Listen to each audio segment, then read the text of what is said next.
श्री राधे राधे। भक्तों, ज्ञान की शोभा भक्ति के साथ ही होती है। कई बार भक्ति की उपेक्षा कर देने के कारण ज्ञान की शोभा खत्म हो जाती है। उसकी जगह अहंकार का दोष भी आ जाता है।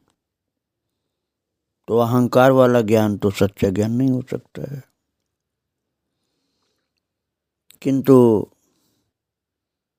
भक्तिहीनता के कारण कई लोग उसी को पसंद करने लग जाते हैं, अहंकार युक्त ज्ञान को पसंद करते हैं और अहंकार बढ़ाते चले जाते हैं।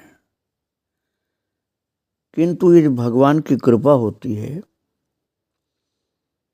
तो उस ज्ञानी को भी प्रभु अपनी भक्ति प्रदान कर देते हैं और वो सच्चा विनम्र भक्ति रस से ओतप्रोत ज्ञानी हो जाता है। अर्थात ज्ञान संयुक्त महान भगवत भक्त हो जाता है और ज्ञानाभिमान से मुक्त हो जाता है। आज ऐसा ही एक चरित्र आपको सुनाने जा रहा हूँ। जब आप श्री वृंदावन धाम परिक्रमा करने के लिए आएंगे और परिक्रमा करते करते आप पहुँचेंगे कालीदह। तो कालीदह का जो मंदिर है परिक्रमा में, उसी के ठीक पीछे एक प्राचीन भजन कुटी है और जिसमें समाधि भी है। वहाँ हिंदी, इंग्लिश और बांग्ला में लिखा हुआ है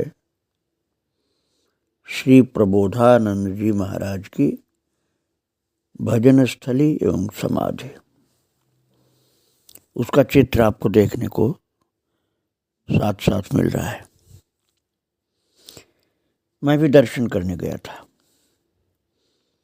फिर उनके चरित्र को मैंने सोचा आप लोगों को भी सुनाऊं, जिनकी समाधि का दर्शन करने और प्रणाम करने अनेकानेक संत और भक्त रोजाना आते रहते हैं। वो कौन भाग्यशाली संत थे जो श्री वृंदावन धाम में भजन करके और भगवत प्राप्त भगवत प्रेमी महान पुरुष हो गए। उनका नाम मैंने बतलाया श्री प्रबोधानंद जी। इनका शरीर जन्म लिया था एक ब्राह्मण कुल में। इनके पूर्वज आंध्र प्रदेश के निवासी श्री संप्रदायी वैष्णव थे। श्रीरंग क्षेत्र से प्रभावित होकर उसके निकट कावेरी तट पर बसे बेलंगुरी गांव में आकर के सपरिवार निवास करने लगे। इनके ज्येष्ठ भ्राता का नाम श्री वेंकट भट्ट और मध्यम भ्राता का नाम श्री त्रिमल्ल भट्ट था। श्री गोपाल भट्ट श्री वेंकट भट्ट जी के सुपुत्र थे।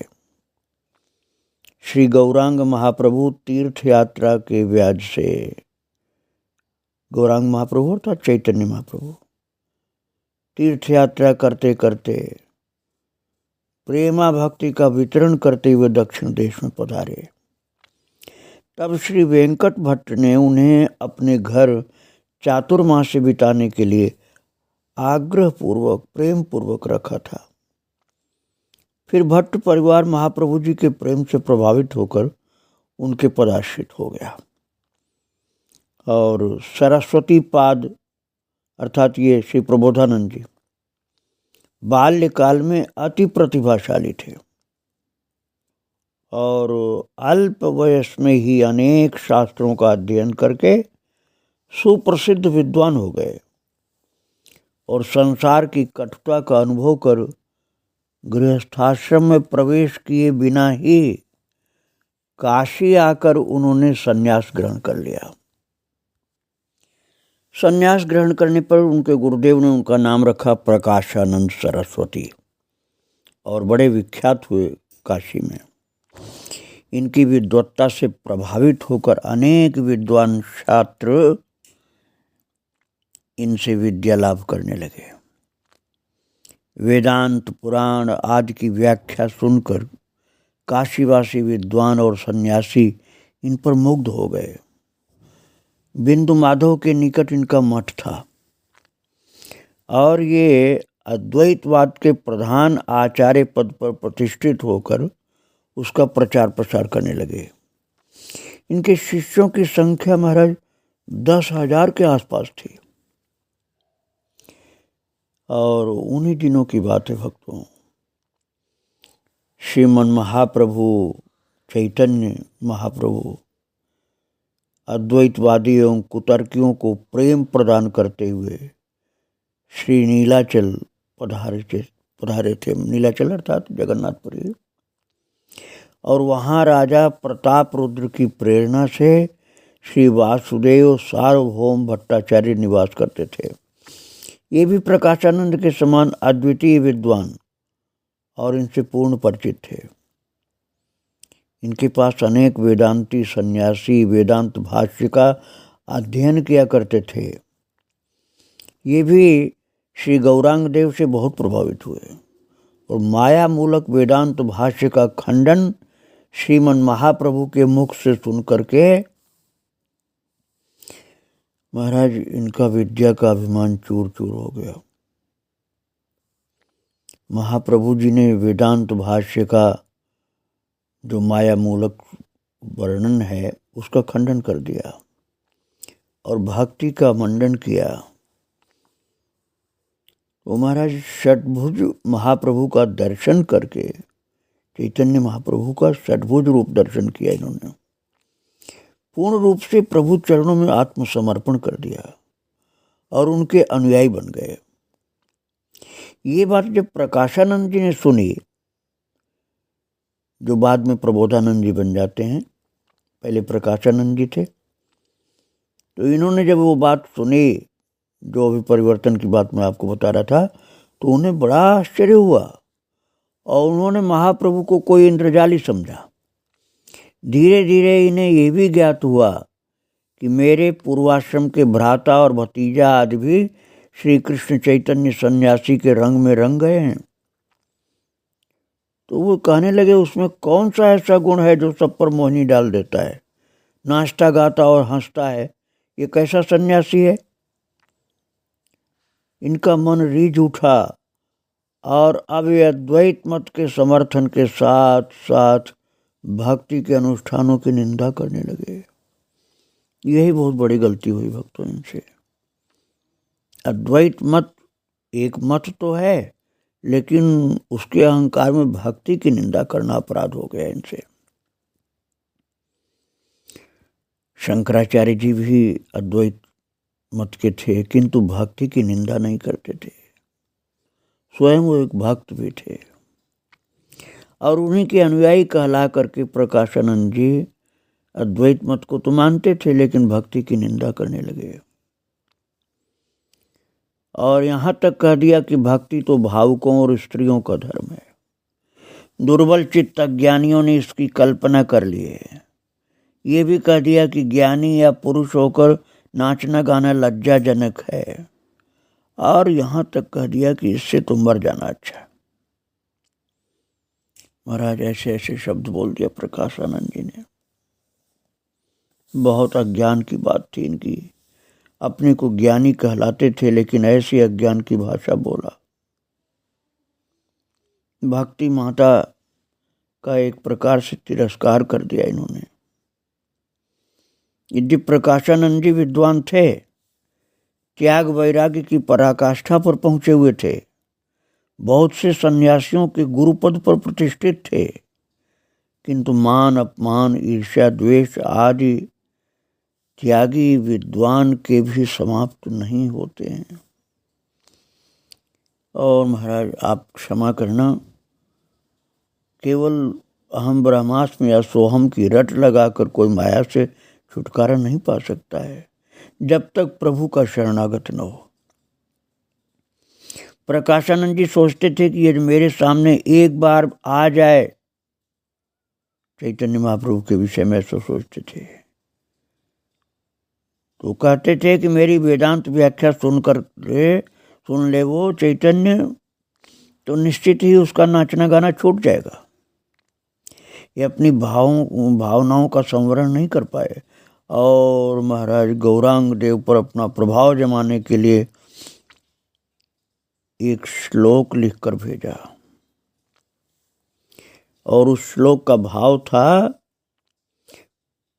जहाँ मणिकर्णिका नामक निर्मल सरोवर है और श्री गंगा जैसी पवित्र नदी है तथा जिस स्थान पर स्वयं शंकर जी सभी प्राणियों को मोक्षप्रद तारक मंत्र प्रदान करते हैं, कामदेव के रिपु श्री शिव जी के ऐसे अद्भुत धाम को जो मोक्ष मार्ग में स्थित है, उसे छोड़कर अन्यत्र अज्ञानी पशुवत मूर्ख मनुष्य भी सुख की आशा से मृग मरीचिका में दौड़ता है। तात्पर्य यह कि काशी में आकर रहने से मोक्ष मिलेगा और अन्यत्र रहने से भवसागर में डूबना पड़ेगा। ऐसा पत्र लिखा था। श्रीमन महाप्रभु जी ने बड़े आदर के साथ पत्र को लिया, चैतन्य महाप्रभु ने, पर श्लोक पढ़ करके प्रसन्नता नहीं हुई। पत्र प्रेषक के सम्मानार्थ गौरांग देव ने भी उसी यात्री के हाथ उत्तर स्वरूप एक श्लोक लिखकर भेजा, जिसका भाव ये था, हे सखे, मणिकर्णिका का जल भगवान के श्रीअंग का स्वेद है और श्री गंगा जी उन्हीं के श्री चरणों का जल चरणामृत है। इसी से काशीपति विश्वनाथ उसे अपने मस्तक पर धारण करते हैं और वे स्वयं भगवान का अर्धांग हैं और उनका भजन करते हैं। उन्हीं भगवान के नाम मंत्र को प्रदान कर शंकर जी काशी में सभी प्राणियों को मोक्ष प्रदान करते हैं। इसलिए हे श्रीपाद, मोक्षदायक श्री कृष्ण के चरण कमलों का भजन कीजिए। श्री प्रकाशानंद जी इसका कुछ भी खंडनात्मक उत्तर तो नहीं दे पाए। तब महाप्रभु के प्रसाद ग्रहण पर आपत्ति उठाकर उन्होंने फिर एक श्लोक भेजा, जिस श्लोक का भाव था कि विश्वामित्र, पराशर आदि मुनिगण जो केवल वायु, जल एवं पत्ते खाने वाले हैं, वे भी माया मोहित हो गए। तब जो लोग घी, दूध, दही से युक्त उत्तम उत्तम भोजन करते हैं, वे क्यों नहीं मोहित हो पाएंगे और क्यों निग्रही बन पाएंगे। और महाराज यहाँ तक लिख दिया उन्होंने चैतन्य महाप्रभु को कि इतने उत्तम भोजन करने वाले आप जितेंद्रिय कैसे हो सकते हैं। अब आगे जो शब्द लिखा मैं वो बोल नहीं पाऊंगा। चैतन्य महाप्रभु के लिए शब्द गलत लिखा उन्होंने। तब उसका उत्तर महाप्रभु जी ने नहीं दिया, लेकिन महाप्रभु चैतन्य के एक भक्त ने उसका उत्तर दिया। एक श्लोक उत्तर में भेजा, जिसका अर्थ था कि बलवान सिंह हाथी और शूकर आदि का मांस भक्षण करता है, किंतु सिंहनी के 7 वर्ष में एक बार ही रति करता है। किंतु कपोत अर्थात कबूतर मात्र शिलाकणों को खाकर भी प्रतिदिन कामी बना रहता है। बताइए इसका क्या कारण है। इस उत्तर को पाकर निरुत्तर हो गए वो। श्री वासुदेव सार्वभौम जी को जब इसका पता लगा तो वे क्षुब्ध हुए और उन्होंने प्रभु से अनुमति लेकर काशी आकर उन्हें समझाना फटकारना चाहा, पर चैतन्य महाप्रभु ने मना कर दिया और कहा कि नहीं, ऐसा मत करो। संवत 1570 में श्री गौरांग देव जी वृंदावन की यात्रा करते समय काशी में पधारे। अपने भक्त तपन मिश्र और चंद्रशेखर की इच्छा से कुछ दिन ठहरे। काशी के एक महाराष्ट्रीय ब्राह्मण प्रकाशानंद जी के भक्त थे। महाप्रभु के दर्शन कर और उनका कीर्तन सुनकर उनके अनन्य भक्त बन गए। एक दिन उन्होंने प्रकाशानंद जी के सामने महाप्रभु के अष्ट सात्विक महान जो लक्षण थे उनका वर्णन किया और उनकी प्रशंसा की। उसे सुन करके प्रकाशानंद जी ने उपहास किया और भले गलत शब्द बोले चैतन्य महाप्रभु के लिए, और आखिर में ये भी कह दिया वो हीन संप्रदाय का इंद्रजाली है, और ऐसे शब्द गंदे बोले हैं जो मैं नहीं बोल पाऊंगा। तो और यहाँ आखिर में कह दिया है प्रकाशानंद जी ने कि यहाँ यदि काशी में वो आ जाए तो यहाँ उसका कुछ नहीं चलेगा। सुनकर के ब्राह्मण को कष्ट हुआ। सारा वृत्तांत उसने महाप्रभु जी को सुनाया और कहा कि उन्होंने केवल चैतन्य चैतन्य ही कहा, आपका पूरा नाम भी न सादर नहीं लिया। तो महाप्रभु जी ने कहा कि वो मायावादी हैं, इसलिए उनके मुख से श्री कृष्ण नाम कैसे आ सकता है। कुछ दिन काशी में निवास कर वृंदावन की ओर चल दिए महाप्रभु जी। श्री प्रकाशानंद जी जब सुना तो बड़े प्रसन्न होकर बोले, अरे मैंने जो कहा था वही हुआ, वो मेरे डर के कारण मेरे पास तक नहीं आया और भाग गया यहाँ से। और प्रकाशानंद ने ये कह दिया कि वो काशी में अब नहीं आएगा, क्योंकि मेरा नाम सुन करके वो डर गया होगा। और महाराज ये भी कहा अपने शिष्यों से अनुयायियों से कि भूल करके भी उस चैतन्य के पास मत जाना। ज्ञानी सन्यासी के मुख से ऐसी बात सुनकर भक्तों के प्राण रोने लगे। और महाप्रभु जी वृंदावन की यात्रा करके फिर से काशी में पधारे और तपन मिश्र के घर ठहरे। गौर भक्त चाहते थे कि महाप्रभु की कृपा सभी को प्राप्त हो। महाराष्ट्रीय ब्राह्मण ने सोचा कि प्रकाशानंद जी ने अभी प्रभु के दर्शन नहीं किए, इसी से निंदा करते हैं। यदि एक बार उनसे मिलना हो जाए तो कुमति नष्ट हो जाएगी। इस प्रकार दोनों महापुरुषों को मिलाने के लिए उस ब्राह्मण ने काशी के सभी सन्यासियों को भिक्षा के लिए निमंत्रण दिया। श्री महाप्रभु ऐसे किसी भोज भंडारे में जाने के इच्छुक नहीं थे, पर वे कई भक्तों के प्रेमाग्रह को टाल न सके और चलने के लिए तैयार हो गए। इस समाचार को सुनकर के लोग तरह तरह की बातें करने लगे और निर्धारित समय पर सभी सन्यासी इस उत्सुकता से आए कि देखें उस सन्यासी को जिससे प्रभावित होकर के लोग उसे भगवान मानने लगते हैं। कुछ लोग शास्त्रार्थ सुनने, मिलने का दृश्य देखने और उसके परिणाम को देखने के लिए आए। और महाराज प्रकाशानंद जी तो बड़े ऊंचे सिंहासन पर विराजे। चारों ओर बैठा दंडी सन्यासियों का समुदाय उनकी शोभा और महिमा को बढ़ा रहा था। उसी समय श्री महाप्रभु चैतन्य पधारे भक्तों के साथ, और उनके महान ज्योतिर्मय दिव्य भव्य स्वरूप को देखकर सभी लोग प्रभावित हो गए। कितने तो उठकर खड़े हो गए और चैतन्य महाप्रभु ने सभी की वंदना की। पाद प्रक्षालन के बाद वहीं गीली धरती पर ही बैठ गए और इनकी इस निरभिमानिता दीनता को देखकर प्रकाशानंद सिंहासन पर बैठे नहीं रह पाए। उनका अहंकार जैसे चूर्ण चूर्ण होने लगा और शीघ्र वे उठकर आए और श्री चैतन्य महाप्रभु का हाथ पकड़ के बोले, आप यहाँ क्यों बैठ गए? चलिए सभा में ही विराजिए। ऐसा कहकर वे सम्मान पूर्वक ले आए और अपने समीप आसन पर उनको बैठाया। दर्शन और स्पर्श से प्रकाशानंद के मन से द्वेष दूर हो चुका था। श्री प्रभु ने कहा कि मैं तो हीन भारतीय संप्रदाय का सन्यासी हूँ, अपने को उत्तम संप्रदायी सन्यासियों के बीच में बैठने योग्य नहीं समझता हूँ।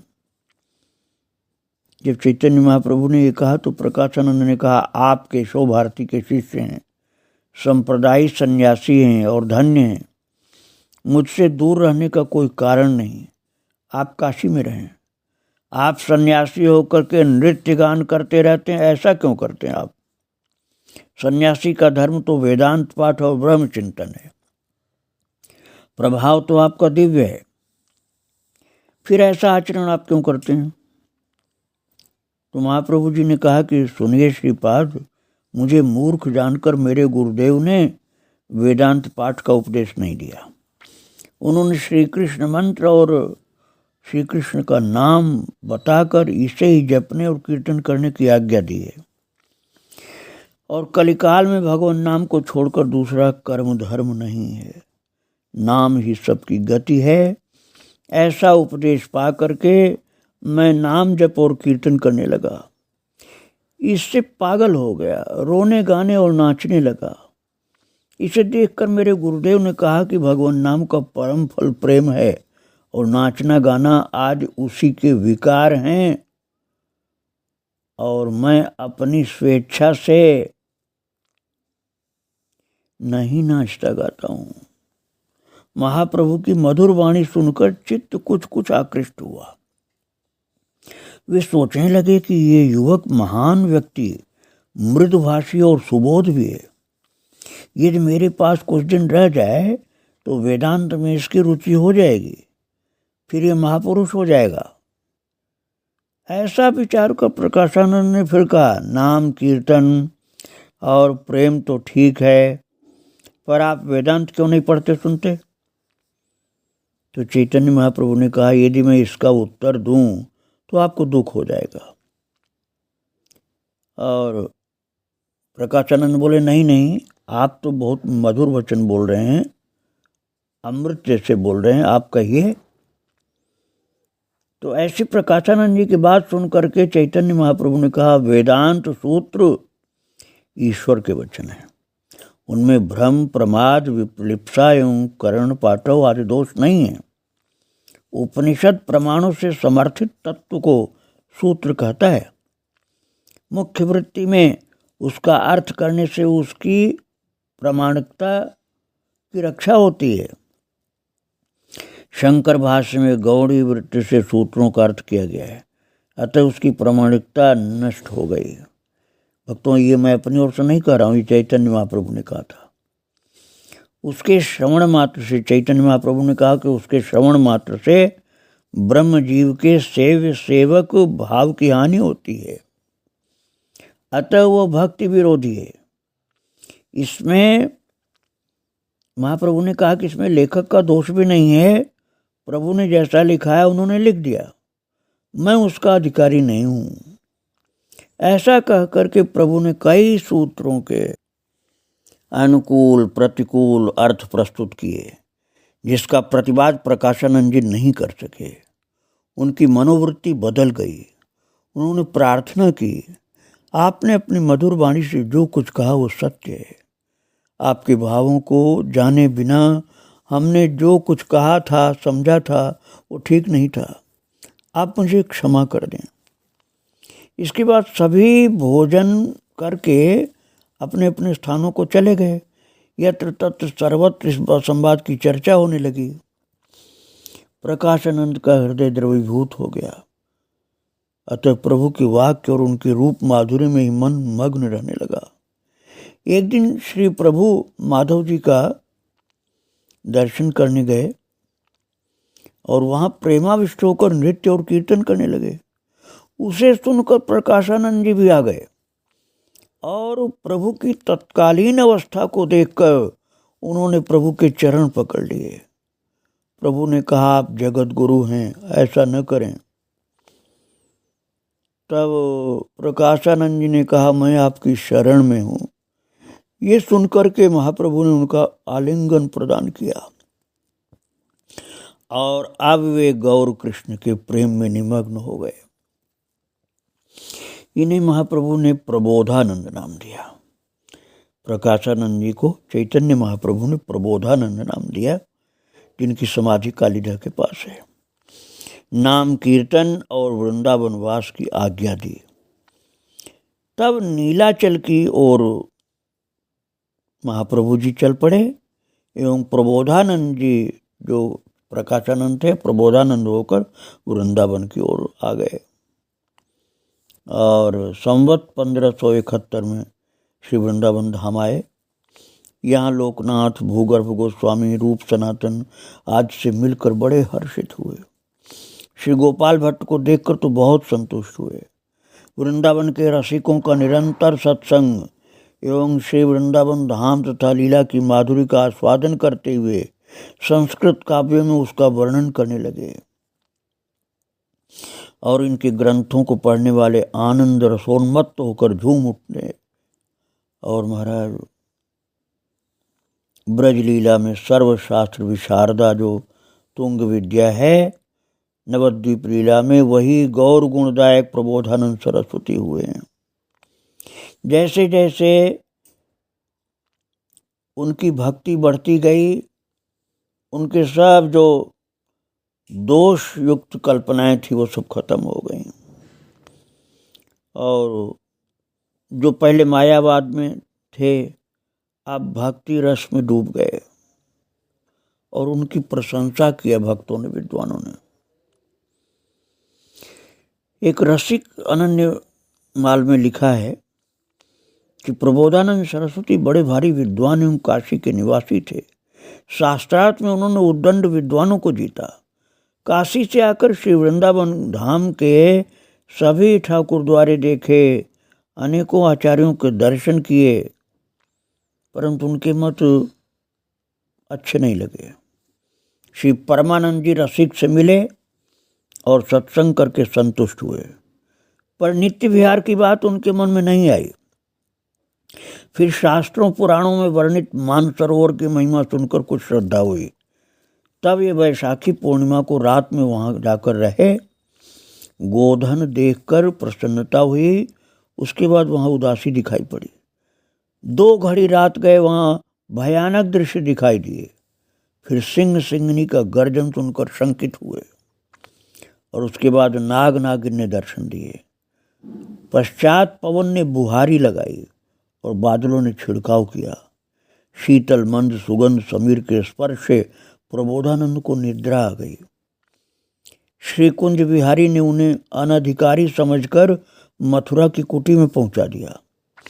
जागने पर उनको विश्वास हुआ कि मैं शायद इसके योग्य नहीं था, इसलिए मुझे हटा दिया गया। और परमानंद जी से मिलकर सारा वृत्तांत कहा, प्रार्थना की कि हाँ, आप हमें नित्य विहार रस प्रदान करें। तब उन्होंने इस रस के दानी श्री हित हरिवंश महाप्रभु के चरणों की सेवा की सम्मति दी। श्री प्रबोधानंद जी ने श्री हित महाप्रभु जी के दर्शन किए और उन्होंने कृपा करके रसोपासना की पद्धति बताई और नित्य विहार के दर्शन करा दिए। तब श्री प्रबोधानंद जी ने हित, स्तुति, अष्टक एवं वृंदावन शतकादि ग्रंथों की रचना की। उसमें नित्य विहार रसकेली का वर्णन किया और अनन्य निष्ठापूर्वक श्री वृंदावन धाम में वास किया। श्री प्रबोधानंद जी बड़े रसिक एवं प्रेमानंद में विभोर रहने वाले महान संत और आनंद कंद श्री गौरांग महाप्रभु के प्रिय सेवक थे। वृंदावन बिहारी जी के नित्य नई नई निकुंज लीलाओं का अनुभव करके उसका अपने ग्रंथों में फिर वर्णन किया। प्रिया प्रियतम की अनुपम रूप माधुरी के मधुर रस का पान करके उन्हें अपने नेत्रों की पुतली बना लिया। श्री वृंदावन महिमामृत आदि ग्रंथों में वृंदावन धाम के वास से मिलने वाले दिव्य सुख को प्रकाशित किया। इस प्रकार ब्रज रस के परमानंद सागर को भावकों के लिए सुलभ किया। भक्तों कहाँ वो भक्ति का खंडन करते थे, अब भक्ति के मंडन में अपने जीवन को अर्पित कर दिया और प्रेम रस के सिद्धांत को सुना करके बहुत भक्तों को आनंदित किया। स्वयं प्रेम रस में डूबे रहते थे और भक्तों को भी प्रेम रस आस्वादन कराते रहते थे। ऐसे रसमय भजन करते हुए, प्रेम रस प्राप्त करते हुए श्री वृंदावन धाम में ही शरीर अर्पण किया था अंत में, और कालीदह के पास जहाँ भजन किया था वही उनकी समाधि आखिर में बनी, जिसका चित्र आप लोगों ने दर्शन किया। एक ज्ञान के अहंकार में डूबा हुआ भक्तिहीन पुरुष महाप्रभु चैतन्य की कृपा से कितना महान भगवत भक्त हो गया कि आज संत लोग उनकी समाधि को प्रणाम करते हैं और उनसे भक्ति रस की प्रेरणा प्राप्त करते हैं। उनके चरणों में बारंबार प्रणाम। श्री राधे राधे, जय श्री राधे राधे।